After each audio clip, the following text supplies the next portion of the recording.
A website has some limitations when it comes to growing your brand.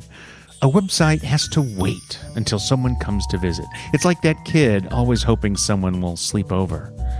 You can't send it out on a tour like a book author. It won't fill a stadium with screaming fans. It doesn't count as a passenger in the HOV lane. When you think about it, a website is really little more than the brick-and-mortar store of the digital world. Actually, if you've seen the way websites are designed, they are really more like a booth at a generic convention in Topeka. If you saw your website at a party, how long would you want to hang out with it, if at all? Isn't your website more teller machine and less teller? Fear not, for your digital world offers a way to lend your digital brand the humanity your website struggles with.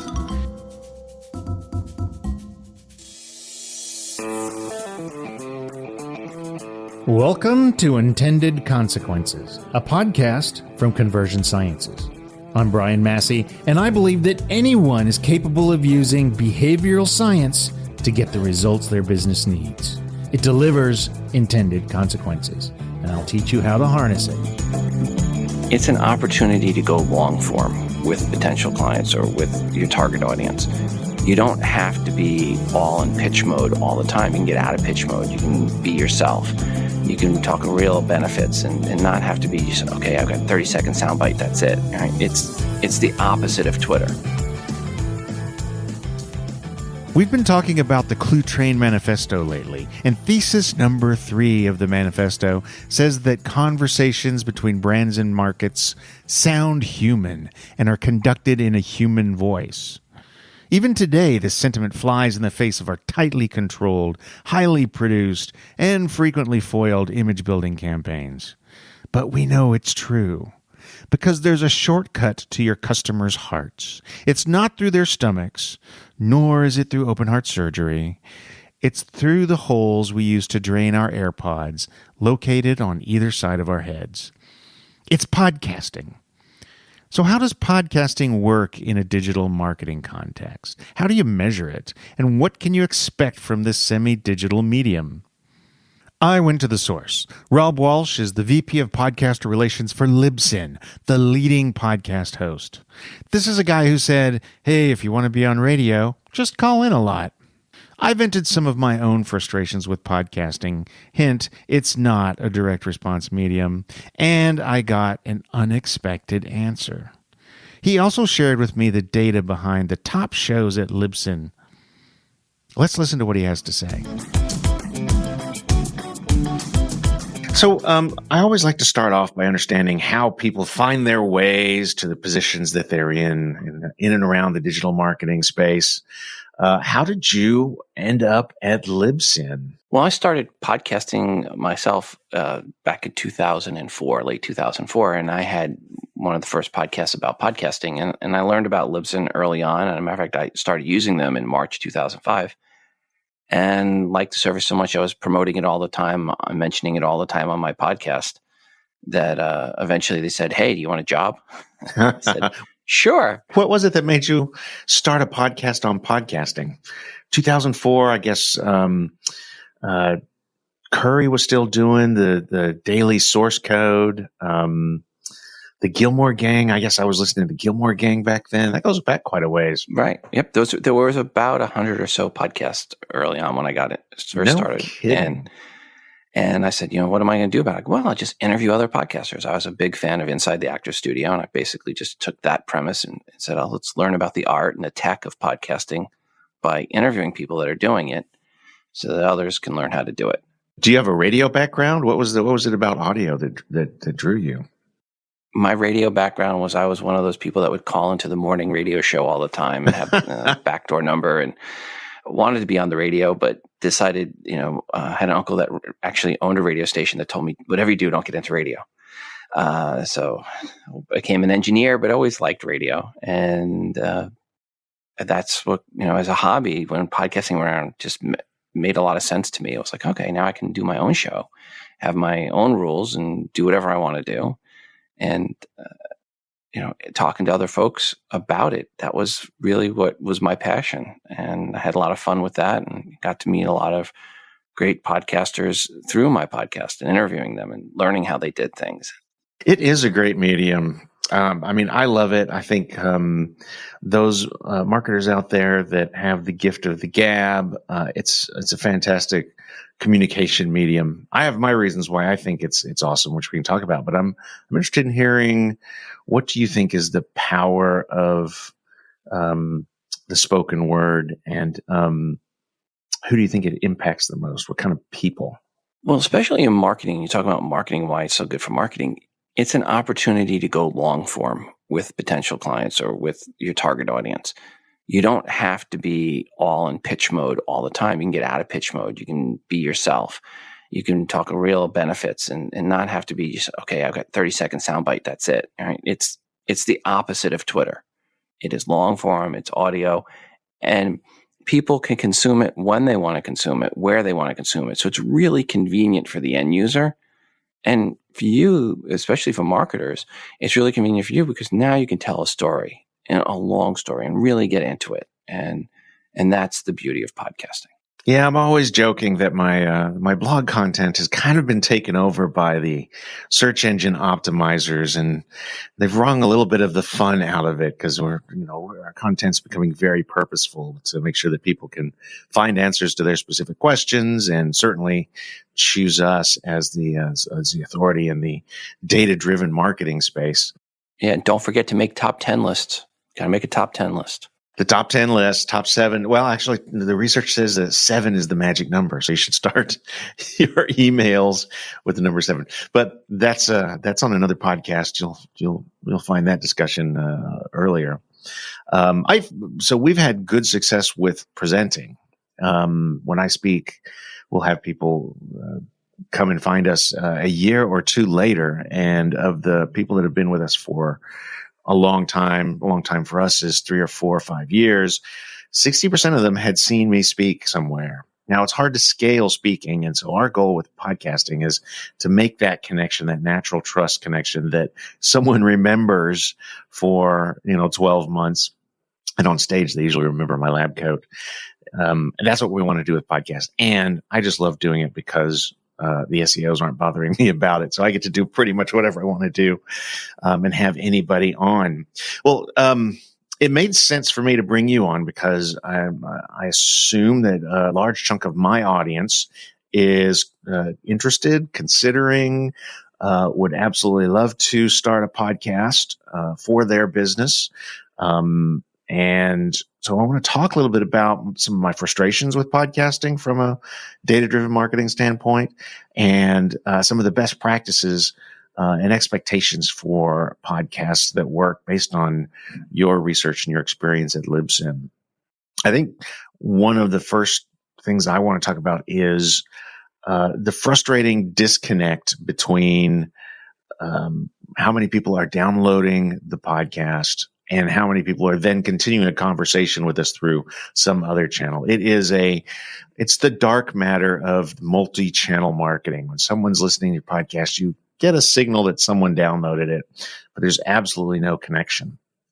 Now, I've gone on about this, and when you took a take on this that I hadn't expected. So I would love all of the measurement and to know when somebody is playing, and if that person is also somebody who's on my list, or if they've been to our website. You had a different take on that. Yeah. One of the beauties of podcasting is there's actually privacy still in the space. It's one of the few places where people can go and do something and have some semblance of privacy. You as a listener are anonymous, and you can go in and you can listen to what you want to listen to and not have to be harassed. Now, marketers go, I really want to, but in podcasting, it's not like they're coming to your website and they have the option to opt in to be tracked and stalked and harangued and bothered. When they listen in a podcast, most people are coming to Apple Podcasts, Spotify, other apps where they don't get a chance to opt into your desire to track and stalk them. And most people that do listen to podcasts do actually listen. The data has shown that. It's shown it more often than not that people that download do listen, and Apple Podcast stops downloading if you go 5 episodes without listening anyway. Yeah, and there's this interesting thing that happens. I could listen to a podcast in the background, let's say while I'm doing dishes or folding laundry at home. But when I choose my podcast, I'm actually afraid of missing something. So I don't listen in that mode. I listen when I'm driving, primarily when I'm driving, especially on those long drives. And I know I'm going to be able to really pay attention. And that is, in my mind, priceless. Do you see evidence that the rest of the marketplace is listening to podcasts with that same kind of connection? Yeah, the majority of people start listening to the podcast not even in the car. They start listening in the kitchen on the way out to the car. Right? They start to listen it's on their smartphone. I mean, well, you see 86% of consumption is on the smartphone. And the smartphone's with you everywhere. I mean, that's the beauty of it. It travels with you. So it's not just the driving in the car too. There's the working out. We see a big uptick in January when people start working out on the treadmill. In the spring, walking the dog. Oh, that's fascinating. So yeah, there's more time in the day. And here's the beauty of this. There's more time in the day to consume audio than any other medium. It's not just driving the car, but it's working out, walking the dog, doing yard work. It's a distraction medium. It helps you get through the monotony. A lot of people that are line workers working at Amazon factories, those folks are listening to podcasts, truck drivers listening to podcasts while they're working. So it gives you a chance to get through that. And by the way, we see the biggest uptick of downloads on Tuesday, Wednesday, Thursday during local work hours. Those are the biggest days. There's a little drop off on Monday and Friday and a huge drop off on Saturday, Sunday. So it really is something that people are doing to and from work, but more importantly, even at work, people are listening. It used to be when you wanted to kind of take a break from the project you're working on, you'd pop over to email. Now it's become social media. What you're saying is that those channels are starting to crowd out. Like when I'm sitting at my desk, and it's lunchtime during workouts, driving to and from work. Those are the times where I have rapt attention. I have plenty of time, unpressured by maybe doing a few reps. And I've never really thought about it that way, but I think not only are we getting more quality time, but we're getting less distracted, less multitasked time. That's what I'm hearing you say. Yeah, and it also depends on what people's jobs are. Some people listen to podcasts they have a job where they can multitask and they can listen to podcasts while they're doing what their job is. And not everybody has that job. Not everyone can concentrate on a podcast. And those people may have music in the background or something just to drown out the sound. But there are certain people that have jobs where they can listen at work and where they're doing data entry or other things like that. Like I mentioned, line workers at factories, they can be listening to podcasts. So it's a really nice multitask medium, and that's the beauty of it. It's just a great opportunity to get out there. Then the other thing is, there's 600 million blogs in the world. There's only about 250,000 active podcasts.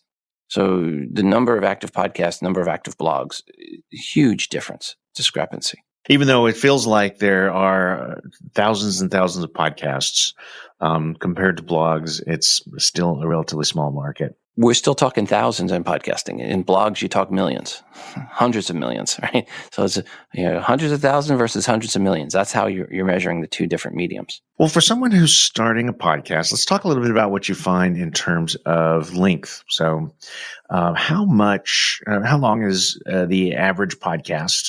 How long is the average successful podcast? Can you draw a distinction there? It's the length of the podcast. How long should my podcast be is about the number one question we see. And the short answer is there is no ideal length.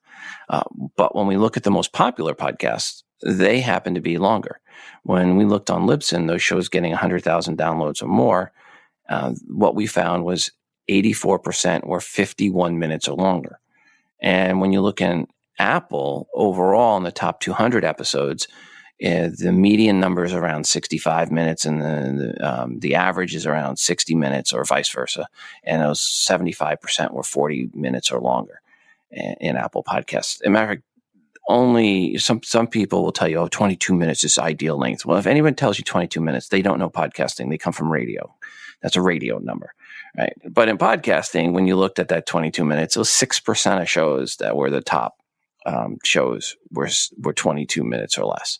So it's a very small percentage. And much more were 2 hours or longer, percentage-wise, in the top of podcasting. So no such thing as too long in podcasting, just too boring. And I do always want to preface this with, don't make your show long just to make it long. Right? Don't say, okay, I got to have a 2-hour episode or an hour episode if I want to be popular, and take 15 minutes of content and try to spread it out over 2 hours. I like to joke that's called Star Wars Episode 1. Lucas had 15 minutes of content. He made a whole movie out of it. Didn't work. But don't do what the folks at HBO did with Game of Thrones the last season. They took 16 episodes or 15 episodes and tried to just cram it into 6. So don't try to make your show too short either. Make the episode the length it needs to be. If this week you need to be 45 minutes, be 45. Next week you need to be an hour and a half, be an hour and a half. That's the beauty of it. And, I consider podcasting to be a visual medium, which sounds kind of strange. A conversation is an auditory medium, but there's always a back and forth, and there's always this sense of what am I going to say next? Podcast, if it's done right, we, as you said at the outset, telling stories, drawing pictures with words, and this can be also done with the written word. But someone listening to a podcast does not have to be interacting with it. They're in kind of a lean back and absorb sort of a mode. And I think that's really powerful.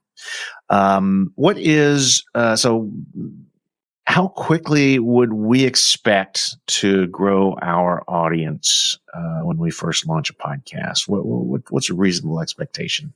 It all depends on what your show is about. We see shows of all different length, all different sizes, but I'll put some median and mean numbers out here. So the median or the mean or median number of downloads that we see across all the shows that host on Libsyn. Libsyn's the largest of active podcast hosts, based on number of episodes and shows. So what we see is the median number is about 130 downloads per episode within 30 days of release. 130 downloads per episode within 130 days. Within 30 days.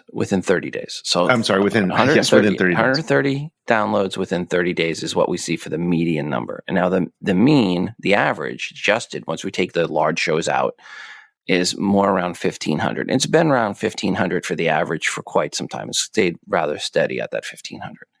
So if you can get a podcast that gets to even 500 downloads an episode, you are really successful. And to put that in perspective, when's the last time you got in front of 500 people and spoke?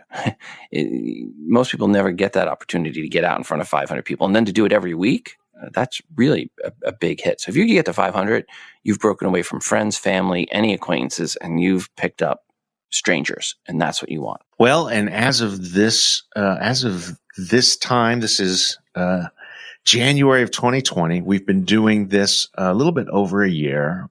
We are going to hit 1,500 this month, which is the average. So we've been past the median quite quickly.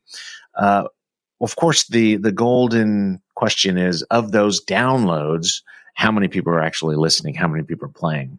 We can get play statistics from Apple. Apple will give you back consumption, how far people listen in your episodes, where they drop off. But the magnitude isn't perfect because they don't include all the devices. So you don't get a real true number from Apple on magnitude that are listening through Apple. But you can compare the number of people that download from Apple to the number of people that play on Apple. Is it fair to say that percentage would apply itself to other channels, the Spotifys and Stitchers of the world? Well, if you see any numbers on Spotify, it is actually people that hit play, because Spotify, it's about them hitting play on the Spotify app, and it'll show up only if they hit play. So it depends really where it's coming from. Overcast, you can set it up to automatically download. So some apps you can set up to automatically download, and then you don't know for sure if they listened. Others, you can't, and hence any numbers you get like from Spotify truly are listens. What do you think is the percentage? If you just look industry wide, what do you think the percentage of actual plays to downloads is? It depends. It depends on how long your show's been out and if you've been featured and things like that. But over time, let's say you have a show that's been going on for a year plus, and you haven't been featured anywhere in Apple Podcasts recently, 85 to 90% of those downloads are played. Really? And if you're featured, then you'll have the spike in downloads, but not necessarily a spike in plays? What happens is you get a spike in downloads, but then if someone stops listening during that feature, and they don't listen to the next 4, you'll get more downloads from them before they filter out, right? Before Apple Podcast stops downloading automatically. But if haven't been featured any time recently and you've been out for a year, you pretty much know any of that initial bump is gone, and people that are listening downloading are actually listening. Now, there's always churn. You can have churn in your audience, but once you've gotten to a point where your show's kind of flattened out, you can get a pretty good feel that that's really your audience. So do you have a sense for podcasts that do a good job of promotion? So we do this podcast to educate. I believe that my audience is going to hang gratitude and reciprocity on a hook in their brain and associate it with me and my brand. And when they need conversion optimization services, I'll be one of the first things that they think of. The other end of the spectrum is I'm going to produce a podcast. I'm going to present something to you, and I'm going to ask you to take action. I'm going to ask you to go buy something. Are there a lot of podcasts that are really about promotion, as used essentially as infomercials? Well, yeah, and the ones that are infomercials don't do well. They just die, right? Because if 95% of your content is promotion, people are going to see through it. You have to be 95% of your content is content that's of value to the listener. So the shows you ask, which shows do best? They're the ones that provide the best value for the listeners and provide a way for the listeners to promote the show and interact with those listeners. And when I talk to the biggest shows that are out there and I ask them what they did to promote their shows, almost all of them to a T say nothing. They just let their audience promote it for them. So, there is no silver bullet for promoting a podcast, launching a podcast, getting an audience. Things that do work out of the gate to help you get an initial audience are advertising on other podcasts or networking with other podcasts, or advertising on Overcast, advertising with Spotify. But outside of that, which is for just, you can't do that forever. Outside of that initial bump really comes down to how well you interact with your audience, and then how well your audience then promotes your show. When we look at shows that launch with, say, 1, 3, 5, and 10 episodes, we see the shows that launch with 1 and 3 doing better than those that launch with 10. And the reason is when someone launches with 10, those 10 episodes have no listener feedback because they haven't launched yet. So there's no listener feedback. So they've kind of said right from day one, we're not going to interact with you. Forget what they may say, but what they've shown, what they've done is here's 10 episodes with no interaction with their audience. And people go back and find those early episodes and don't feel there's a connection, that there's a way for them to interact with the audience. And people like to have that connection. Whereas shows that launch at 1 or 3 have an opportunity right from the beginning to start getting listener feedback and saying, hey, be part of the show. You're part of the show. You're the show. This is your show. And those folks tend to do better long term. We don't get a lot of listener feedback. What are the primary channels, and how could we do a better job of encouraging listener feedback? Every podcast should have a call-in number so that someone on a smartphone that hears it can just tap on the show notes and call the show and leave feedback. Every show should have a Gmail account. Really? Yes. Interesting. And this is set up in the show notes. It's not necessarily mentioned on the air. You mention it on the air. Absolutely. Mention your phone number. Get a number. Like my number for my podcast today in iOS, my number is 206-MOON-DOG. 206-666-6364. Everybody knows that, that listens to my show, and they know that they can call that number and they can leave me feedback. I have a Gmail account, obviously today in iOS at gmail.com. So you want to make sure you have a Gmail account. You want to make sure you have a call-in number that people can call in to your show, leave you feedback. That, by and large, really helps build a community around your show. Having a place for the community, having whether it be a MeWe page or a Facebook page, having some place where they can also go, your listeners go and mingle and talk and ask questions with other listeners is a good way to build up community and for them to go out and then find ways to promote your show. I think I'm at a disadvantage because I don't really listen to podcasts that way. I listen to a lot of podcasts. I listen to a lot of audio. I probably read 10 books by audio for everyone that I read on my nightstand at night. So I guess I assume, and this is what data and science is all about, not making assumptions like I assume everybody listens like me. And so they're in their car, and by the time they've reached the office, they've pretty much forgotten, what was going on, and they dive into their work. So what you're saying is is it common for people to have this feedback mechanism, and can we expect people to actually use it? Yes. And yes. Again, it depends on, if your goal is growth, you want to have interaction with your audience. The shows that all grow, all the shows that are really the biggest shows, have their audience promoting the show for them. Give me some examples of giant shows that do this. Maybe something that we've heard of that are on Libsyn. Well, Joe Rogan doesn't put the feedback on his show, but he has his community and he reaches out to his community.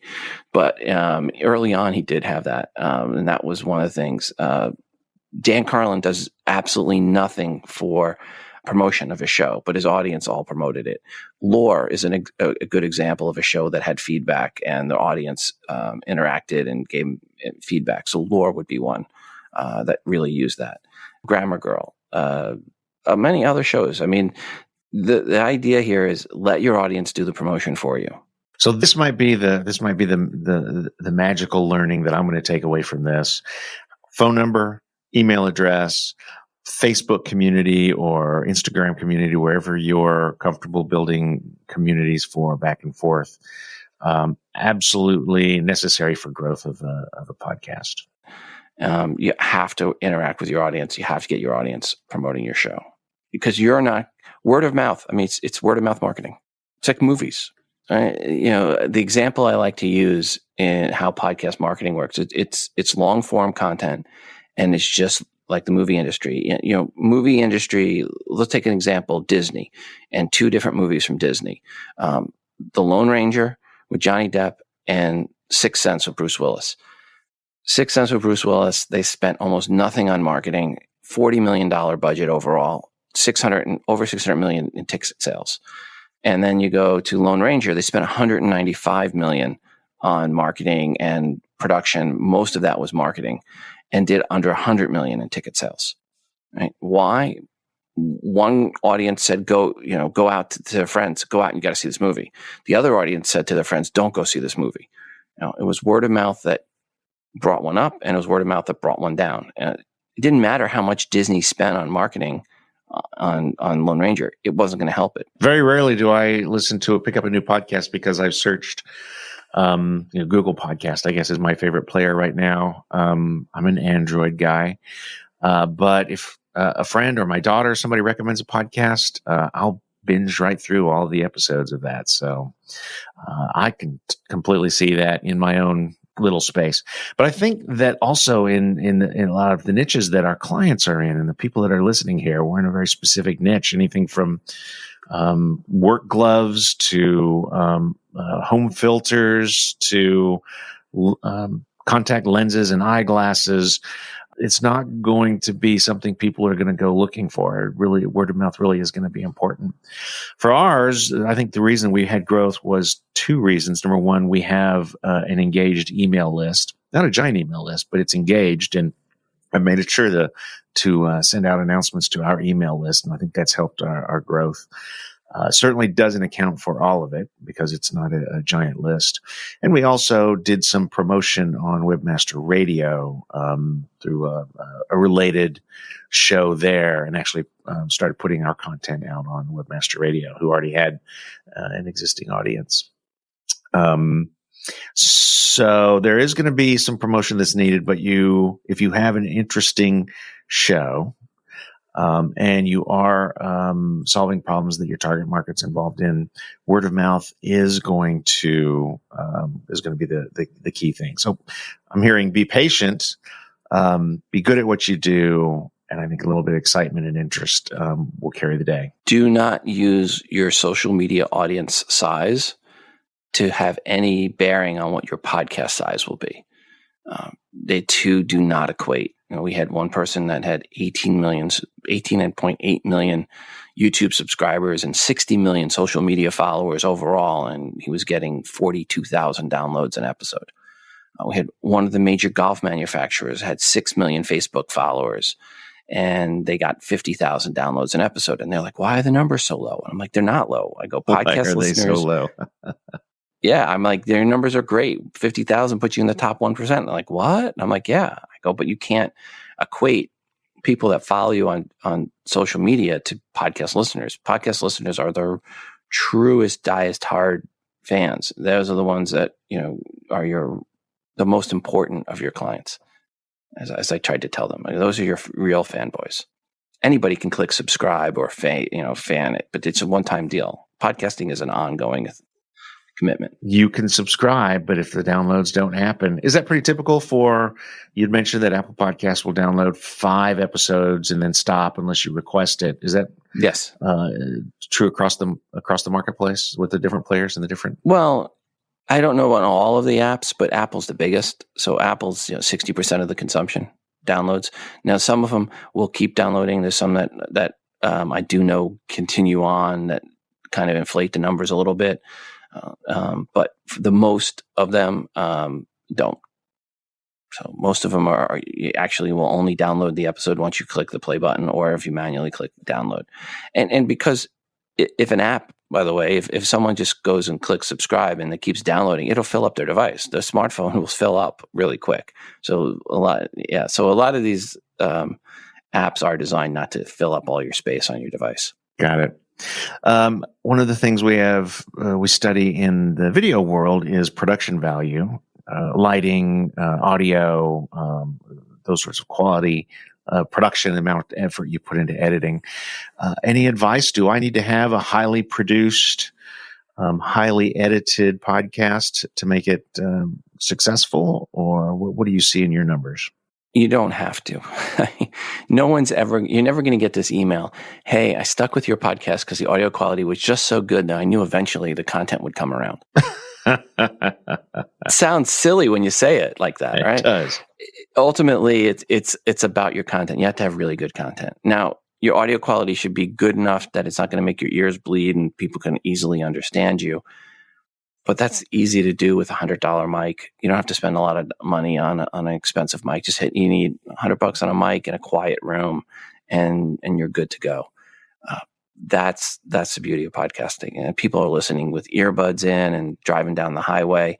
It doesn't have to be pristine audio. Now, some people will go overboard and get studios made and go out to studios that are already there, and they'll spend more money on one studio recording than it would have been to buy a good mic and put up some soundproofing in their room. I'm sitting in a conference room when I do mine. I've got a less than $100 Shure microphone. What is it? The M58? SM58. SM58, which is a really good mic, right?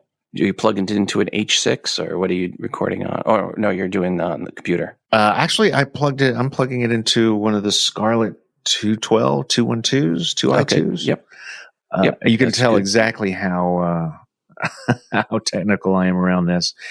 And that gets it into my computer. And so, yeah, it all works. Well, is there a minimum time that you should give this a chance to work? What we see, you asked that. Here's what I see people giving it. We see what we call pod fading, and we see people will pod fade before 10 episodes. And that's the folks that go, wow, this was a lot harder than I thought, because it is more work than just write. If it takes you, 5 minutes to write a blog post, it's going to take you an hour to do that as a podcast. After recording, editing, uploading, doing everything. If you can write a blog post in 5 minutes, call me. Well, some people can. Haven't you? There are some really bad ones out there. Yeah, but the point is, it's going to take you more time to do the podcast. Now, that's not a bad thing. That does filter it down. It means there's less people doing it. But the other group that we see pod fade are about a year in, about 50 episodes in. And after about a year, they go, you know what? I'm never going to make money at this, and I'm going to quit. Now, if you're getting into podcasting to make money directly from your podcast, and I'm going to quit my day job, and I'm going to get advertising, and I'm going to make money from my Casper ads, run away, run away, run away. 7% of shows ever get to the numbers where they can monetize through advertising. So that, and even then, it's not quit your day job money. Less than 1% of shows, maybe 1% of shows get to the numbers where it's quit your day job money. So pretty bad odds.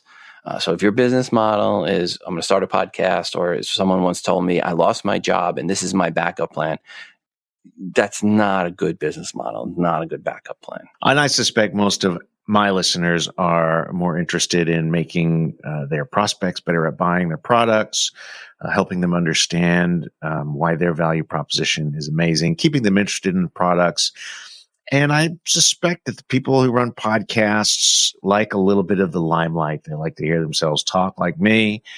They feel comfortable with that vocal medium. And if they're like me, their SEO has taken away their fun on their blog.